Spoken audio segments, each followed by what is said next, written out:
Now, let's proceed to our another topic, the instructional strategies or the learning pyramid.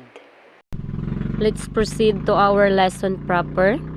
What is instructional strategies? So, when we say instructional strategies, so ito yung mga strategy or estratehiya na ginagamit natin sa pagtuturo sa loob ng classroom.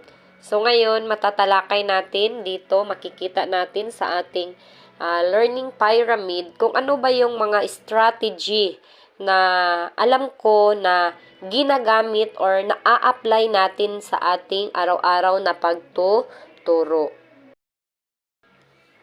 So, dito sa ating learning pyramid, meron tayong 7 learning strategies na ginagamit natin sa pagtuturo sa loob ng classroom.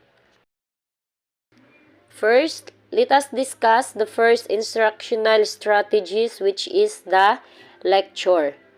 So, lecture is one of the most ineffective methods for learning and retaining information. Lecture is a passive form of learning where you simply sit back and listen to information being spoon-fed to you by your teacher or professor.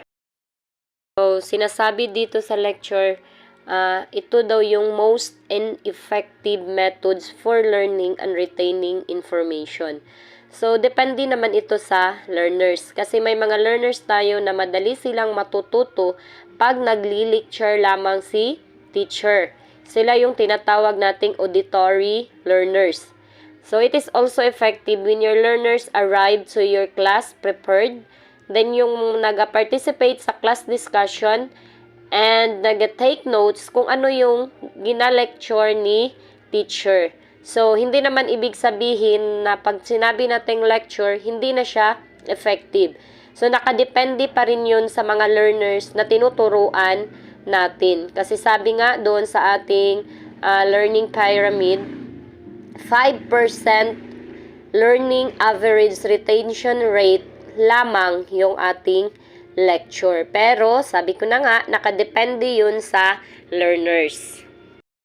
Second, we have reading. So, reading is still one of the less effective methods for acquiring and retaining information according to the learning pyramid. However, if you are a visual learner, reading textbooks will likely be a more effective learning method for you than for students with non-visual learning styles. Next is the audio-visual. The learning pyramid suggests that audio-visual learning method only lead to a 20% retention of information learned.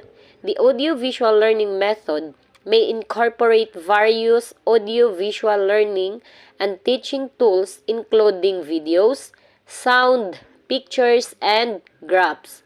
However, as media and computer technology continues to evolve, new forms of audio-visual instruction are leading to more effective learning and retention of material.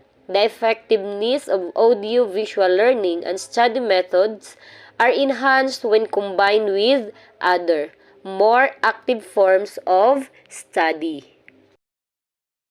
So, the next one is the demonstration. So, demonstration usually involves the teacher or professor providing students a learning task that they can observe. Within the structure of the learning pyramid, demonstration is the first of the 7 study methods that involves active learning. So, moving on to discussion. So, discussion or group discussion is a form of cooperative learning. It is also an active study method that can lead to greater retention of information and materials needed or studied and higher academic achievement. Let us move to practice by doing. So, in practice by doing, a form of discover learning is one of the most effective methods of learning and study. This method of study encourages students to take what they learn and put it into practice, whereby promoting deeper understanding and moving information from short-term to long-term memory. Last strategy is the teach others. So the key to subject mastery is teaching it to others. If you're able to accurately and correctly teach a subject to others, you will have a very good mastery of the concepts and superior retention and recall.